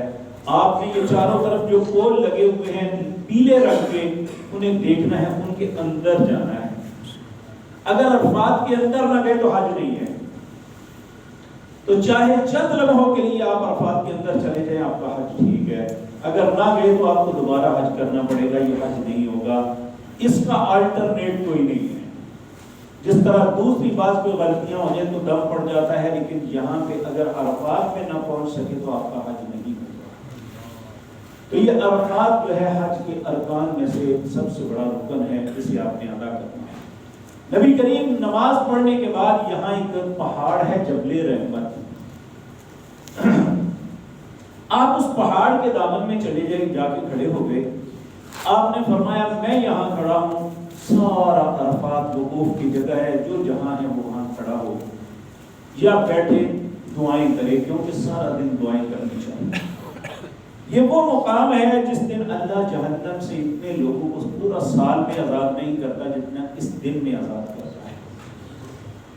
اور یہ بھی یاد رکھیں کہ چاہے انسان کتنا ہی شقی القلب سخت دل ہے نا، اس دن جو ہے نا اس کا دل پس جاتا ہے، انسان کے اندر اس کی زندگی کی مووی چلتی ہے، اور وہ اپنے خطاؤں کو یاد کر کے اللہ کے سامنے گڑ گڑاتا ہے، روتا ہے۔ ہر انسان کو چاہیے کہ اپنے خیمے میں لوگوں کے درمیان سے اٹھ کے کوئی اوٹ ڈھونڈ لے، کسی بس کی اوٹ میں، کسی درخت کی اوٹ میں، کسی خیمے کی اوٹ میں کھڑے ہو کے اکیلے اللہ سے آوازاریاں کریں، سارا دن نہیں تو دن کا کچھ وقت ضرور اکیلے گزارے، جہاں بس دعائیں کریں۔ نبی کریم نے فرمایا مجھ سے پہلے 40 انبیاء ہیں جنہوں نے بیت اللہ کا حج کیا، اور سب نے عرفات کے اندر جو اہم دعا تھی وہ یہی تھی، لا الہ الا اللہ وحدہ لا شریک لہ لہ الملک ولہ الحمد وہو علی کل شیء قدیر۔ جیسے جیسے دن آگے بڑھتا ہے ایک عجیب سا سناٹا چھا جاتا ہے، 30 لاکھ لوگ تقریباً اس میدان میں ہوتے ہیں، اور ایسے ہوتا ہے جیسے سانسوں کی آواز آ رہی ہے، کچھ نہیں، یا سسکیوں کی آوازیں آتی ہیں، کہ ہر شخص اپنی جگہ پہ گڑگڑا رہا ہو۔ جیسے جیسے سورج غروب ہونے کی طرف بڑھتا ہے، انسان کا دل بھی اسی طرح ڈوبتا جاتا ہے۔ یہ میرا اپنا تصور ہے، امام طبرانی نے نبی کریم کی ایک دعا کا ذکر کیا ہے، میرا تصور ہے کہ جب سارا دن غروب کی طرف بڑھ رہا ہوگا، آخری وقت پہ رسول اللہ نے یہ دعا مانگی ہوگی۔ آپ نے جو دعا مانگی شاید ہم نے زندگی میں کبھی تصور میں بھی ایسے کلمات نہیں سوچے ہوئے۔ آپ اللہ کی بارگاہ میں کھڑے ہیں، کہتے ہیں اللہم انک تعلم و تری مکانی و تسمع کلامی و تعلم سری و علانیتی ولا يخفى عليك شيء من امری وأنت الباعث الفقير المستغيث المستجير الوجيل المشفق المقر المعترف بذنبي أسألك مسألة المسكين وابتهل إليك ابتهال المذنب الذليل وادعوك دعاء الخائف الذريع من خضعت لك ركبته وفازت لك عيناه ونحل لك جسده ورغم لك أنفه رب لا تجعلني بدعاء ربي شقيا وكن بي رؤوف رحيما يا خير المسؤولين يا خير المعطين يا أرحم الراحمين اللہم اے میرے اللہ انکا تعلم و ترا مکانی، تو جانتا ہے میں کہاں کھڑا ہوں، و تسمع کلامی، تو میری بات کو سن رہا ہے، و تعلم سری و علانیتی، اے اللہ تو میرا ظاہر بھی جانتا ہے باطن بھی جانتا ہے،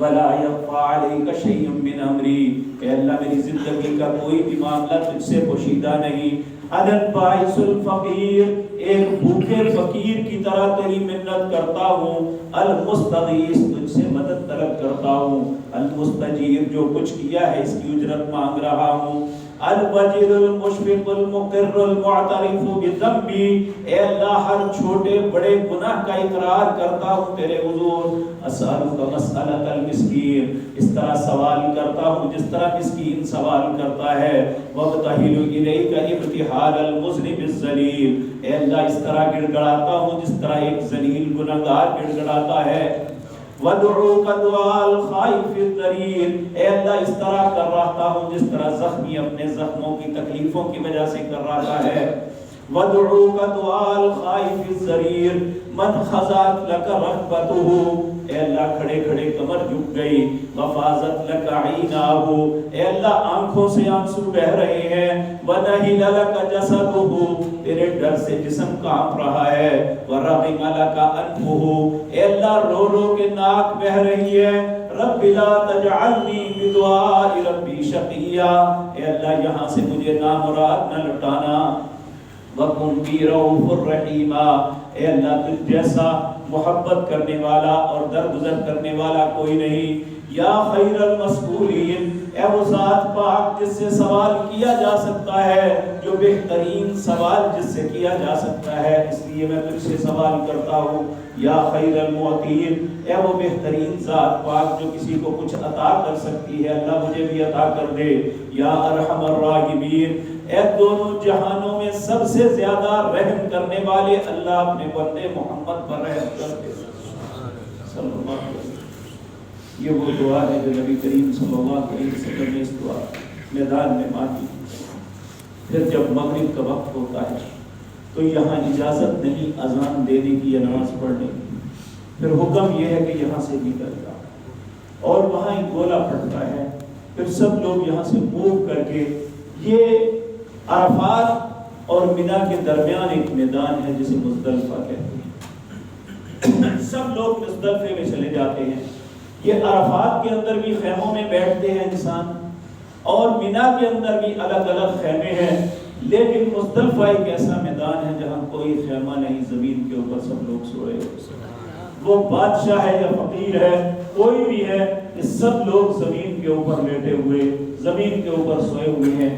لیکن ایک بات یاد رکھنا، زندگی میں اس بات کا تجربہ کر لینا کہ آپ کے گھروں میں بڑے خوبصورت مخملی بیڈ ہوں گے، گھروں میں ایئر کنڈیشن چلتے ہوں گے، سردیوں میں ہیٹر ہوں گے، اتنی آرام کی اور آسائش اور خوبصورت نیند کبھی آپ کو اپنے مخملی بستروں پہ نہیں آئے ہوگی جتنی اس میدان کے زمین کے اوپر کنکروں پہ اوپر سو کے آپ کو آئے۔ کیوں نہ آئے؟ کیونکہ اللہ نے سارے گناہ تو معاف کر دیے ہوں گے انشاءاللہ، اللہ ہماری خطاؤں کو بھی معاف کر۔ جب نبی کریم یہاں پہنچے تو آپ نے مغرب اور عشاء کی نماز اکٹھی پڑھی، عشاء کے وقت آ کے 3 رکعتیں مغرب کی پڑھی، 2 عشاء کی، 1 وتر پڑھے۔ اس رات آپ نے تہجد نہیں پڑھی کیونکہ اگلا دن جو 10 ذی الحج کا ہے یہ ایک مشکل ترین دن ہوتا ہے، تو آپ یہاں پہ سونے سے پہلے آپ نے اس طرح پہاڑ کی طرف دیکھا، زور سے ہنس پڑے۔ صحابہ نے کہا اللہ ہمیشہ آپ کو ہنستا رکھے، کیا معاملہ ہے؟ آپ نے فرمایا اس پہاڑ کے اوپر میں نے شیطان کو دیکھا، وہ سر پہ مٹی ڈال رہا تھا، میں نے لوگوں کو اتنا گمراہ کیا، ان سے گناہ کروائے، اللہ نے 1 دن میں سارے گناہ معاف کر دیا۔ میرے بھائیوں یہ گناہوں کی معافی کے میدان ہے، اللہ ہماری خطاؤں کو معاف کرے۔ تو اس کے بعد یہاں مغرب اور عشاء رات کو سو جانا ہے، اور جب فجر کے وقت اٹھنا ہے، نبی کریم اندھیرے میں فجر کی نماز پڑھی، پھر مشعر حرام جہاں آج کل مسجد ہے، ایک وادی جسے مشعر حرام کہتے ہیں، آپ نے فرمایا مشعر حرام کے پاس اللہ کا ذکر کرو، وگرنہ جہاں کوئی انسان ہے وہاں اللہ کا ذکر کرے جہاں تک کہ سورج نکل آئے۔ پھر آج 10 ذی الحج ہے، یہاں سے آپ نے 70 کنکریاں اکٹھی کر دی ہیں، رات کو کسی بھی وقت 70 کنکریاں اکٹھی کر کے کسی جگہ محفوظ کر لینی ہے۔ ہر حاجی کے لیے لازم ہے کہ وہ 70 کنکریاں اکٹھی کرے۔ پھر اس کے بعد آپ نے مینا میں آ جانا ہے۔ آج مینا میں 5 کام کرنے ہیں۔ سب سے پہلا کام یہ جمرات ہے۔ یہ جمرات کی باہر کی تصویر ہے، اس کے جمرے اندر ہیں، یہ 4 منزلیں ہیں۔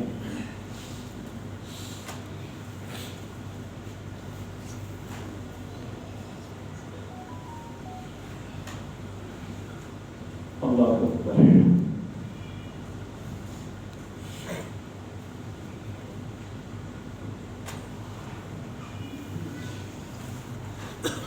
چلیں باہر آؤ۔ یہ نا ایک باہر کی تصویریں ہیں، اس کے اندر سے آپ پہلی دوسری تیسری منزل پہ آئیں گے۔ ہر بندے کے لیے ہر رستہ متعین ہوگا، جس سڑک سے آپ آئیں گے وہاں سے واپس نہیں پلٹ سکتے، آپ وہاں ٹھہر نہیں سکتے، دونوں طرف جنگلے لگے ہوں گے۔ آپ کے خیمے سے نکلنے سے لے کر وہاں تک ایک ہی روڈ آپ کے جانے کا ہوگا، واپس آنے کا الگ ہوگا، اور ہر کا رستہ الگ الگ ہوگا، کیونکہ پہلے بہت سے حادثات یہاں ہوتے تھے، اب الحمدللہ بہت آسان معاملہ ہو گیا ہے۔ آپ نے سب سے پہلے یہاں کام کیا کرنا ہے، ترتیب ہے جو آپ نے پہلے جمرے کو بھی چھوڑ دینا ہے، دوسرے کو بھی، تیسرے کو جا کے پہلے جمرے کو کہتے ہیں جمرہ یمنا جو مینا کی طرف ہے، دوسرا جمرہ وسطیٰ درمیانہ، تیسرا جمرہ عقبہ یعنی جو عقبہ گھاٹی کی طرف ہے، اس کو جا کے، اسے بڑا شیطان بھی کہتے ہیں، 7 کنکریاں مارنی ہیں۔ جب آپ یہاں پہنچیں گے تو جو تلبیہ احرام باندھتے وقت 8 ذی الحج کو فجر کے بعد سے شروع کیا تھا، یہاں وہ تلبیہ ختم ہو گیا۔ اب یہاں پہ آ کے کنکریاں مارنے کے بعد آپ نے تکبیرات پڑھنی شروع کر دیں، جو عمومی طور پہ عیدین میں ہم پڑھتے ہیں، اللہ اکبر لا الہ الا اللہ، اللہ اکبر وللہ الحمد، یہ تکبیرات پڑھنی شروع کر دینی ہے یہاں۔ پھر اس کے بعد آپ نے قربانی کرنی ہے۔ قربانی کرنے کے 2 طریقے ہیں، خود بھی کر سکتے ہیں اور اپنی جگہ دوسرے کو وکیل بھی بنا سکتے ہیں۔ آپ بینک میں پیسے دے دیں یا کسی سے کروا لیں، کوئی حرج نہیں، کیونکہ نبی کریم صلی اللہ علیہ وسلم نے 100 اونٹ کی قربانی کی تھی، 63 آپ نے اپنے ہاتھ سے کی تھی، باقی سیدنا علی رضی اللہ تعالیٰ عنہ کو اپنا وکیل بنایا تھا، باقی 37 جو ہے سیدنا علی رضی اللہ تعالیٰ عنہ نے اونٹ ذبح کیے تھے۔ اس لیے دونوں طریقے درست ہیں، آپ چاہے جمع کروا دیں، کیونکہ یہاں سے منہر جو ہے تقریباً 5 کلومیٹر دور ہے، تو وہاں جا کے قربانی کر کے واپس آنا حاجی اتنی استطاعت نہیں رکھتا، اس لیے اسے چاہیے کہ وہ اپنی قربانی کے پیسے الراجی بینک میں جمع کروا دے، یا اپنے گروپ کے کسی لیڈر کو اس کی ذمہ داری لگا دے کہ وہ قربانی کرے۔ قربانی کرنے کے بعد پھر آپ نے ٹھنڈ کروا دیتے ہیں۔ ٹھنڈ کروانے کے بعد اپنا لباس تبدیل کر کے فوراً بیت اللہ جانا ہے، اور وہاں جا کے آپ نے طواف زیارت یا طواف افاضہ، دو نام ہیں اس کے، وہ کرنا ہے۔ یہ احرام کی حالت میں بھی کر سکتے ہیں، احرام کے بغیر اپنے لباس میں بھی کر سکتے ہیں۔ اگر آپ 10 ذی الحج کو یہ طواف زیارت کریں گے تو آپ اپنے لباس میں بھی کر سکتے ہیں، لباس اتار دیں۔ یہ ترتیب ہے، پہلے کیا کرنا ہے، 7 کنکریاں مارنی ہیں، دوسرا قربانی کرنی ہے، تیسرا اپنا لباس اتارنا ہے، ٹنڈ کروا کے نہا کے لباس تبدیل کر لینا ہے، اور چوتھا کام طواف افاضہ کرنا ہے۔ یہاں پہ طواف قدوم کی طرح رمل نہیں کرنا، نارملی 7 چکر لگانے ہیں، 2 نفل پڑھنے ہیں، صفا مروہ کی سعی کرنی ہے۔ یہ طواف افاضہ کے معاملات ہیں جو 10 ذی الحج کو، پھر یہ کر کے آپ کو رات واپس آ کے مینا میں رات گزارنی ہے۔ جس وقت بھی آپ فارغ ہوں آپ نے مینا میں واپس آنا ہے اپنے خیمے میں۔ اگر بالفرض اس ترتیب کے اندر کوئی آگے پیچھے معاملہ ہو جائے. تو ایک شخص نے نبی صلی اللہ علیہ وسلم سے عرض کیا یا رسول اللہ میں تو پہلے چلا گیا تھا, جا کے تو آپ افادہ کر کے آیا ہوں. آپ نے فرمایا کوئی بات نہیں, اب کنکریاں مارو. ایک نے کہا جی میں نے پہلے قربانی کر لی. آپ نے فرمایا کوئی بات نہیں, اب کنکریاں مارو. ایک نے کہا جی میں پہلے یہ کام کیا. آپ نے فرمایا فلا حرج فلا حرج فلا حرج. جس نے بھی کہا آپ نے فرمایا کام کی ترتیب کے اندر آگے پیچھے کچھ بھی ہو جائے تو اس دن کوئی حرج نہیں. نبی کریم نے ہر شخص کو یہی بتایا. کیونکہ یہ بات یاد رکھیں, جو لوگ انہوں نے ٹرین پہ جانا آنا ہے تو اس کے لیے آسانی یہی ہوتی ہے کہ وہ سیدھے مکے میں نکل جائیں, طواف کر کے واپس آئیں اور آرام سے کنکریاں ماریں. ان قربانی ہو جائے گی, پھر کپڑے تبدیل کر کے ٹنٹ کروا کے کپڑے تبدیل کر کے آرام سے خیمے میں بیٹھے. یہ سب سے آسان مسئلہ ہوتا ہے. تو اگر جان بوجھ کے بھی آپ تک ترتیب بگاڑ لیتے ہیں تو کوئی مسئلہ نہیں ہے. نبی کریم نے فرمایا فلا حرج. تو یہ اب آپ پہ بیوی کے ساتھ تعلق قائم کرنے کے علاوہ جتنی احرام کی پابندیاں تھیں وہ ساری ختم ہو گئی. اب آپ نے یہاں مینا میں رہنا ہے, رات ہر صورت مینا میں ہونا ہے, دن ہو یا رات. لوگ یہاں پہ عزیزیہ چلے جاتے ہیں, سارا دن یا رات وہاں گزار کے پھر تھوڑی دیر کے لیے مینا میں آتے ہیں. گرمی بڑی جہنم کی گرمی سے زیادہ گرمی نہیں ہے, تو اس لیے اتنا سول بن کے یہ زندگی میں نامعلوم پھر وقت ملنا ہے یا نہیں. یہ جو ہمارے پاکستانی بھائیوں نے طرز عمل اختیار کیا ہوا ہے یہ کسی صورت مستحسن نہیں ہے کہ مینا کو چھوڑ کے عزیزیہ میں اپنے ہوٹل میں سارا دیر ایئر کنڈیشن میں بیٹھنا اور چند لمحوں کے لیے مینا میں آ جانا. یہ کسی صورت درست نہیں ہے. ہمیں ہر صورت یہ وقت مینا میں گزارنا ہے اور اپنے اپنے وقت پہ نمازیں پڑھنی ہے اور نمازیں پسند کرنی ہے. پھر اس کے بعد 11 ذی الحج ہے. 11 ذی الحج کو آپ نے سارا دن صبح زوال کے بعد مسنون وقت جو ہے زوال کے بعد سے لے کر مغرب تک ہے, لیکن سعودی علماء نے فتویٰ دیا ہے مختلف جو ایکسیڈنٹ ہوئے ہیں یہ کہتے ہیں 24 گھنٹے جب مرضی آپ مار لیں انشاءاللہ اللہ اسے قبول کریں گے. لیکن اگر آپ مسنون وقت پہ جاتے ہیں تو بہت اچھی بات ہے کہ آپ جب سورج نصف النہار سے ڈلے اس سے لے کر مغرب تک کسی بھی وقت چلے جائیں. پہلے آپ پہلے جمرے کو 7 کنکریاں ماریں گے. جمرہ یمنا کو اللہ اکبر اللہ اکبر ایک ایک کر کے مارنی ہے, اور یہ کنکر چنے کے دانے سے بڑا نہیں ہونا چاہیے. جو لوگ جوتے مارتے ہیں پتھر مارتے ہیں یہ مبالغہ کرتے ہیں, غلط ہے. نبی کریم نے ایسا کرنے سے منع فرمایا ہے. تو اللہ اکبر 7 کنکریاں مارنی ہیں. آپ اپنی جگہ دوسرے کی بھی مار سکتے ہیں, یعنی کوئی خاتون ہے یا مرد وہ بوڑھا ہے بیمار ہے تو وہ آپ کو کہتا ہے آپ میری کنکریاں بھی مار دیں تو آپ اس کی بھی مار سکتے ہیں. پہلے تو وہ 7 کنکریاں مار کے یہ جمع ہے. یہ پہلے یہ صرف چھوٹا سا ستون ہوتا تھا, اب یہ تقریباً 70-80 فٹ لمبی دیوار ہے.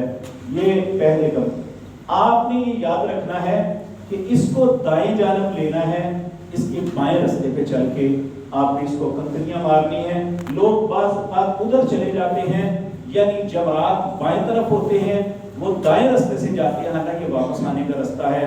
یہ مسنون نہیں کہ اس طرف سے جا کے کنکریاں مارے. یہاں کنکریاں 7 مارنے کے بعد آپ پیچھے ہٹے, آپ کو ایک ایرو نظر آئے گا, اس پہ لکھا ہوگا اتجاہ القبلہ, قبلے کا رخ اس طرف ہے. آپ نے قبلہ رخ ہو کے دعا مانگنی ہے. یہ جمرہ ہے اور جمرے کو کنکریاں مارنے کے بعد قبلے رخ ہو کے دعا مانگنی ہے. جب آپ دعا مانگ لیں گے پھر آپ نے آگے بڑھنا ہے, دوسرے جمرے کو جا کے کنکریاں مارنی ہے. اس کو مارنے کے بعد پھر پیچھے ہٹ کے کعبۃ اللہ کی طرف رخ کر کے دعا مانگنی ہے. پھر تیسرے کو جا کے مارنی ہے, پھر اس کے بعد پیچھے ہٹ کے نہیں. نبی کریم اسی طرح واپس پلٹ کے اپنے خیمے کی طرف تشریف لے آئے. یہ 21 کنکریاں آپ دوسرے دن ماریں گے, اور آپ نے سارا دن خیمے میں کیا کرنا ہے. اللہ نے کہا وَاذْكُرُوا اللَّهَ فِي أَيَّامٍ مَّعْدُودَاتٍ, یہ گنتی کے دن ہیں, کثرت سے اللہ کا ذکر کرو. اور یہاں لوگ عمومی طور پہ یہ سمجھتے ہیں کہ ہمارا حج ہو گیا ہے, سارا دن گپے مانگتے ہیں، پھرتے ہیں، سگریٹ پیتے ہیں، ادھر ادھر جو ہے نا سارا وقت ضائع کرتے ہیں الیاذ باللہ، جبکہ اللہ کا حکم کیا ہے؟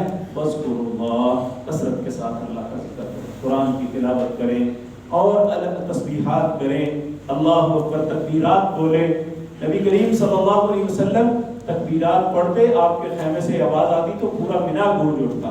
حضرت عمر رضی اللہ تعالیٰ عنہ مسجد خیف کے ساتھ ان کا خیمہ ہوتا، آپ جب تکبیرات پڑھتے تو مسجد خیف میں لوگ تکبیرات پڑھتے تو پھر سارے مینا کے اندر آواز گونجنی شروع ہو جاتی، اس لیے تکبیرات پڑھتے رہنا چاہیے۔ پھر اس کے بعد 12 ذی الحج ہے، 12 ذی الحج کو پھر آپ نے یہی عمل دہرانا ہے۔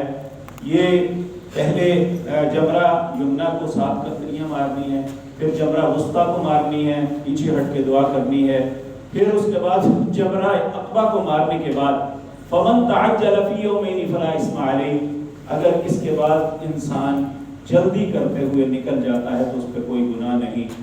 اب اس نے 2 دن یہ کنکریاں 21 اور 21 42 اور 7 پہلے دن 49 ماری تو یہ اس کا حج درست ہوگا۔ وَمَن تَأَخَّرَ فَلَا إِثْمَ عَلَيْهِ لِمَنِ اتَّقَىٰ، تقوی کا تقاضا یہ ہے کہ 13 کو بھی مار کے آئے، یعنی لیکن یہ بات یاد رکھیں 80 نہیں 90% لوگ جو ہیں 12 تاریخ کو مینا سے نکل آتے ہیں، کوئی حرج والی بات نہیں، ان کا حج انشاءاللہ درست ہوگا۔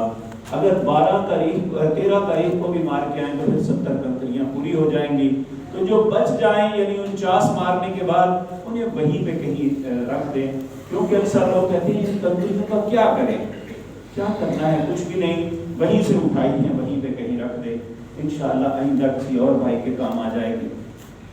تو یہ انشاءاللہ آپ کا حج مکمل ہو گیا۔ پھر ایک عمل بعد میں رہتا ہے، وہ ہے طواف وداع۔ طواف وداع کے لیے جو ہے جس دن آپ نے مکہ کو چھوڑنا ہے، یہاں سے مدینہ منورہ جانا ہے یا واپس اپنے ملک آنا ہے، تو سب سے آخری کام یہ ہونا چاہیے کہ بیت اللہ کا طواف کریں، اور طواف کرنے کے بعد صرف طواف کرنا ہے اور 2 نفل پڑھنے ہیں، یہ اس کے بعد بیت اللہ کو ودا کر کے نکل آنا ہے، یہ انشاءاللہ آپ کا حج مکمل ہے۔ اور ایک بات ذہن میں رکھیں کہ کوئی بھی عمل کرنے سے پہلے اللہ سے اس کی آسانی کی دعا ضرور مانگنی چاہیے۔ نبی کریم کی یہ دعا اپنی زندگی کا حصہ بنا لیں، خصوصاً وہ لوگ جو حج اور عمرے کے لیے تشریف لے جا رہے ہیں۔ آپ ایسے وقت میں یہ کہتے ہیں اللہم لا سہل الا ما جعلتہ سہلا وانت تجعل الحزن اذا شئت سہلا، اے اللہ کوئی کام آسان نہیں مگر جسے تو آسان کر دے، مشکل تیری طرف سے ہے، تو ہی مشکل کو آسان کرتا ہے۔ تو یہ اللہ کی توفیق سے حج کا طریقہ تھا۔ نماز کا کیا پروگرام ہے؟ نماز پڑھیں گے بعد میں بات کریں یا پہلے ہی کر لیں؟ نماز بعد میں پڑھیں گے، پہلے نماز بعد میں پڑھیں گے، نماز بعد میں پڑھیں گے۔ اس کے بعد حج کے متعلق خصوصاً خواتین کے متعلق بعض سوالات ہوتے ہیں، پہلے آپ سوالات کر لیں، میں ان کا جواب دیتا ہوں، اس کے بعد پھر زیارت مدینہ کے متعلق میں کچھ گزارشات کروں گا۔ اگر کسی بھائی کے ذہن میں اس معاملے میں کوئی کنفیوژن یا کوئی سوال ہے تو وہ کر سکتا ہے، میں انشاءاللہ اللہ کی توفیق سے اس کا جواب دینے کی کوشش کروں گا۔ احرام سے پہلے وہ جو نفل پڑھتے ہیں، جی احرام باندھنے سے پہلے جو نفل، جی یہ نفل نہیں ہے۔ نبی کریم صلی اللہ علیہ وسلم نے